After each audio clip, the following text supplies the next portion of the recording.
नमस्कार, स्वागत है आपका इंडिया रिपोर्ट में और मैं हूं आपके साथ भावना त्रिपाठी। आज जानेंगे हॉस्पिटल्स में हो रहे हादसों का जिम्मेदार है कौन, शोभा यात्रा का कहां हुआ आयोजन, पुलिस के शिकंजे में कैसे फंसा शिकारी, मुलायम सिंह यादव के निधन पर क्या बोले सपा सांसद शफीक उर रहमान वर्क। साथ ही डालेंगे एक नजर नरोत्तम मिश्रा के बयान पर, क्यों दौड़ गई देश में शोक की लहर, और आखिर में जानेंगे कि क्यों शिक्षक ने ले ली बच्चे की जान। लेकिन इससे पहले एक नजर आज की हेडलाइंस की ओर।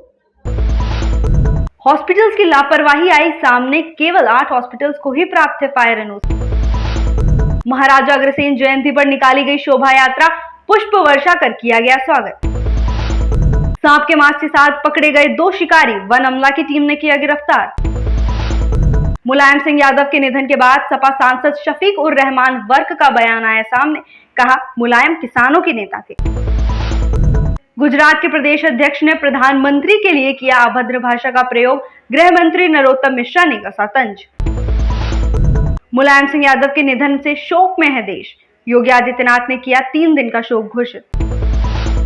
शिक्षक ने पीट कर ले ली मासूम की जान, पुलिस ने किया मामला दर्ज। तो आइए शुरू करते हैं अब खबरों का सिलसिला। उत्तर प्रदेश के जनपद हापुड़ में करीब 119 हॉस्पिटल्स और क्लिनिक्स का संचालन किया जा रहा है, जिनमें 80 निजी अस्पताल हैं तो वहीं 39 राजकीय अस्पताल हैं। लेकिन अगर फायर एनओसी की बात करें तो केवल 8 अस्पताल को ही फायर की एनओसी प्राप्त है। आपको बता दें कि कुछ दिन पहले आगरा के अस्पताल में आग लगने की घटना हुई थी, उसके बाद भी हापुड़ जिले के अस्पताल फायर की एनओसी नहीं ले रहे हैं। हालांकि काफी हॉस्पिटल्स में आग बुझाने के उपकरण तो मौजूद हैं, लेकिन अगर फायर विभाग की अनापत्ति प्रमाण पत्र की बात करें तो फायर के एनओसी 111 अस्पतालों पर अभी भी नहीं है। ऐसे में सवाल उठता है कि अगर किसी हॉस्पिटल या क्लिनिक में कोई हादसा हो जाए तो उसकी जिम्मेदारी आखिर किसकी होगी। देखिए हमारे संवाददाता अफजल चौधरी की इस रिपोर्ट के जरिए। हापुड़ में लगभग 80 निजी अस्पताल हैं और 39 के लगभग जो है राजकीय चिकित्सालय हैं और अस्पताल हैं, जिनमें से कुल अभी वैध एनओसी जिनके पास है वो 8 अस्पताल हैं, जिसमें 1 सरकारी और 7 निजी अस्पताल हैं और बाकी बिना अनापत्ति प्रमाण पत्र के चल रहे हैं। तो क्या सर्वे आपकी तरफ से किया जा रहा है जिन पर एनओसी नहीं है, क्या कार्रवाई इन पर की जाएगी? ये लगातार सर्वे चल रहा है। पिछले 2 सालों में जब कोविड शुरू हुआ था तो कई शासन आदेश जारी हुए थे और उनके क्रम में हमने सभी अस्पतालों को नोटिस और उनके अंदर जो कमियां हैं उसके बारे में अवगत कराया था और काफ़ी अस्पतालों ने अग्निशमन व्यवस्थाएं लगा भी ली हैं और तब से लगातार अभी तक हर दूसरे-तीसरे महीने सभी हॉस्पिटल्स का सर्वे होता है और जैसे जैसे आदेश ऊपर से जारी होते हैं तब भी वो सर्वे होता है, कोई अभियान चालू होता है। हमारे यहाँ पे कुछ स्कीम्स लागू होती हैं, 13 स्कीम्स, उनमें से एक स्कीम अस्पताल और चिकित्सालयों के लिए भी है, तो उनके अंदर दौरान भी ये सर्वे होता है और लगातार डिपार्टमेंट के द्वारा, विभाग के द्वारा सभी अस्पताल के स्वामियों, प्रबंधकों को उनके अंदर क्या अग्निशमन व्यवस्थाएँ होनी चाहिए, कैसे निकास के मार्ग होने चाहिए, उनको किस तरह का कंस्ट्रक्शन करना चाहिए जिससे कि निकास कोई बाध्य ना हो और आसानी से मरीज और उनके साथ आए हुए जो वो हैं पेरेंट्स या पेशेंट्स वगैरह जो के साथ में आते हैं वो सब भी आसानी से बाहर आ सकें। देखा जाए जैसे स्टाफ की ट्रेनिंग और उनके डॉक्टर्स और स्टाफ, नर्सिंग स्टाफ, इन सब की ट्रेनिंग भी कराई जाती है, time to time mock drills भी कराई जाती हैं और जिनके पास नहीं है उनको यही कहा जाता है कि जो 15 मीटर से ऊपर हैं उनमें हम कार्रवाई करके और उनको अग्निशमन व्यवस्थाएं सारी पूर्ण करा के, निकास की व्यवस्थाएं पूरी पूर्ण करा के अनापत्ति प्रमाण पत्र निर्गत किए जा चुके हैं लगभग और बाकी जो 15 मीटर से नीचे की हाइट के हैं उनके अंदर उनको नोटिस जारी किए जा चुके हैं। मुख्य चिकित्सा अधिकारी महोदय को भी कई बार संज्ञान में लाया जा चुका है। उनका जो संचालन है वो असुरक्षित है जब तक उनके अंदर पूर्णतया proper exit routes, escape routes और फायर फाइटिंग सिस्टम अरेंजमेंट्स जब तक नहीं हो जाते हैं। धामपुर रोडवेज के पास स्थित अग्रवाल धर्मशाला से महाराजा अग्रसेन जयंती पर शोभा यात्रा निकाली गई। अग्रवाल समाज की ओर से रविवार को वेश्या शिरोमणि महाराज अग्रसेन की जयंती पर शोभा यात्रा का आयोजन किया गया। शोभा यात्रा नगर में कई जगहों पर गई जहां पर उसका पुष्प वर्षा कर स्वागत किया गया। इससे पहले गोष्ठी हुई जिसमें समाज के लोगों ने महाराजा अग्रसेन के बताए रास्ते पर चल समाज सेवा करने का संकल्प लिया। शोभा यात्रा का शुभारंभ नगर पालिका अध्यक्ष राजू गुप्ता, महेंद्र धनोरिया ने महाराजा अग्रसेन की आरती कर फीता काट कर किया। उमरिया जिले के बांधवगढ़ टाइगर रिजर्व क्षेत्र अंतर्गत बफर जोन इलाके में 2 लोगों को वन्य जीव सांप का मांस और चमड़े के साथ वन अमला की टीम ने गिरफ्तार कर लिया है। जानकारी के मुताबिक जिले के पतौर गांव में लगे बकेली में गिरफ्तार आरोपी इससे पहले भी वन्य जीवन के साथ शिकार के मामलों के साथ आपराधिक गतिविधियों में शामिल रह चुका है, जिनके विरुद्ध न्यायालय में मामले लंबित हैं। मुलायम सिंह यादव के निधन के बाद सपा सांसद शफीकुर रहमान वर्क ने कहा कि सच्चाई है कि संबल हमेशा मुलायम के साथ रहा, क्योंकि मुलायम सिंह एक किसान नेता थे और वो किसानों के हमदर्द थे, तो लिहाजा उन्होंने हमेशा गरीबों के लिए काम किया और गरीबों के काम आए। हिंदू मुसलमानों को जोड़ने की कोशिश की, इसलिए गरीब आवाम के हिंदू मुसलमान हर बिरादरी के काम आते थे। आइए नजर डालते हैं उनके इस बयान पर। नहीं तो उनका संबल से ये सच्चाई है कि संबल हमेशा उनके साथ रहा और उनका हर तरीके से, बहरहाल सियासत में चाहे वो गिरफ्तारियों की ज़रूरत पड़ी तो संबल ने सबसे ज़्यादा गिरफ्तारी दी, और किसी प्रोग्राम की ज़रूरत पड़ी दिल्ली में, लखनऊ में जब वो रहते थे, वहीं के नेता थे,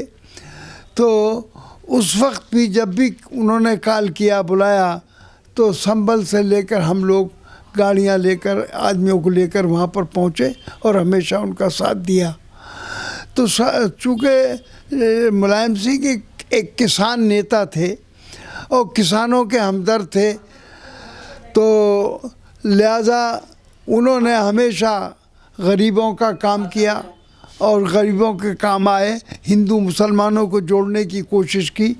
इसीलिए वो सबके, गरीबों के और आवाम के और हिंदू मुसलमानों के, हर कौम बिरादरी के काम आते थे, इसलिए वो नेता कहलाए।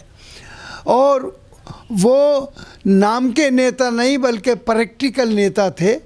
अपने अमल से भी उन्होंने साबित करके दिखाया कि भाई वो समाज को जोड़ना चाहते हैं, हिंदुस्तान को ऊपर ले जाना चाहते हैं, हिंदुस्तान की तरक्की चाहते हैं।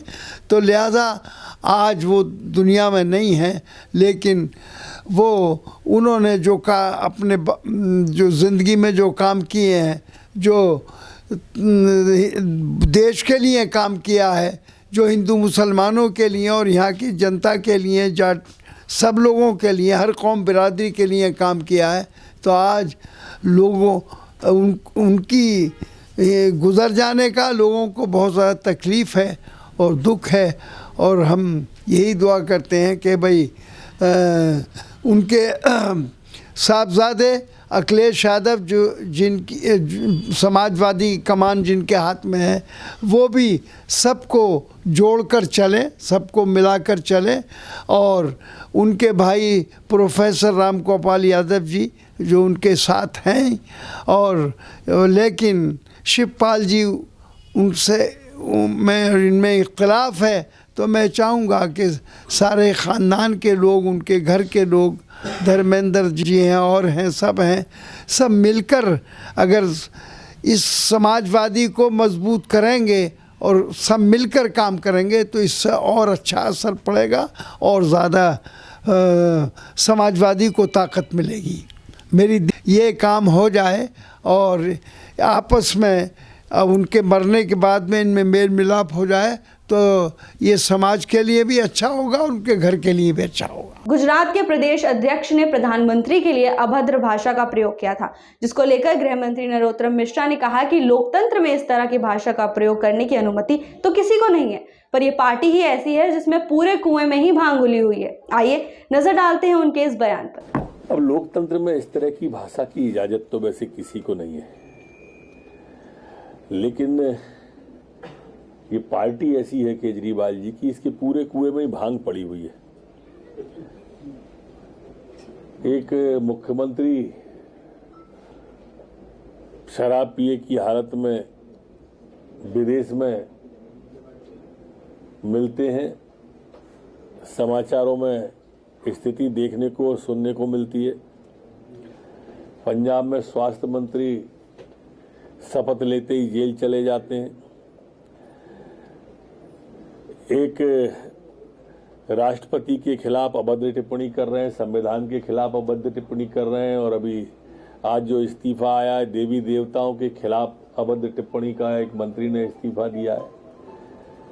अब इनसे क्या उम्मीद की जा सकती है? ये किस तरह के लोग हैं केजरीवाल जी वगैरह, और इनकी पार्टी से भी क्या उम्मीद की जा सकती है? मुलायम सिंह यादव का लंबी बीमारी के चलते आज गुरुग्राम के मेदांता अस्पताल में निधन हो गया। मुलायम सिंह यादव के निधन की खबर सुनते ही इटावा के साथ पूरे प्रदेश में शोक की लहर दौड़ गई।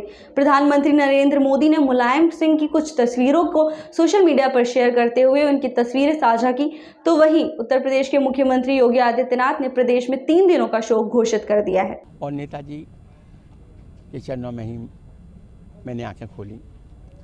1967 में नेताजी प्रथम चुनाव लड़े, तब मेरी 16-17 साल की उम्र थी। तो हमारे गांव में बहुत बड़ा उत्साह था चुनाव को लेकर के। सभी लोग खुश थे, छोटा सा गांव था, सारे लोग माताएं बहनें भाई बुजुर्ग सब खुश थे और कहते थे किसी तरह भी हम अपने नेताजी को विधायक बनाएंगे, चुनाव लड़ाएंगे। और हम लोग साइकिलों पर, बैलगाड़ियों पर, भैंसा गाड़ियों पर, पैदल जाकर गाँव जा कर के पैर छू कर के वोट मांगे और नेताजी को विजयी बनाए। सबसे ज़्यादा नेताजी वोटों से जीते उस जमाने में, सबसे कम उम्र के विधायक बने थे उत्तर प्रदेश विधानसभा में। नेताजी का सबसे अच्छा गुण कौन सा रहा जो मतलब जो सबकी जनता में इतने लोकप्रिय हुए? नेताजी हमेशा गरीबों को अपनाया, कभी किसी तरह का फ्रेव नहीं रखा, कभी छुआछूत नहीं मानी, कभी किसी तरह से कोई कमी नहीं रखी। सबको अपना भाई मानते थे, सबका सम्मान करते थे, सबकी बात सुनते थे और सबकी भलाई में कभी कोताही नहीं बरती। कभी उन्होंने किसी को ऊंच या नीच नहीं माना, सबको अपना भाई बहन के रूप में सम्मान दिया। इसलिए सारे लोग, किसान, मजदूर, दलित, अल्पसंख्यक, सारे लोग आपके मुरीद हो गए और हमेशा आपका साथ दिया। आपके इशारे पर हम लोग मर मिटने को तैयार थे। आज हमारे भगवान श्री कृष्ण हम लोग इस बीच से चले गए हैं। हम लोगों ने भगवान श्री कृष्ण को मूर्तियों में पूजा, लेकिन मुलायम सिंह यादव जी पूजनीय नेता थे हमारे।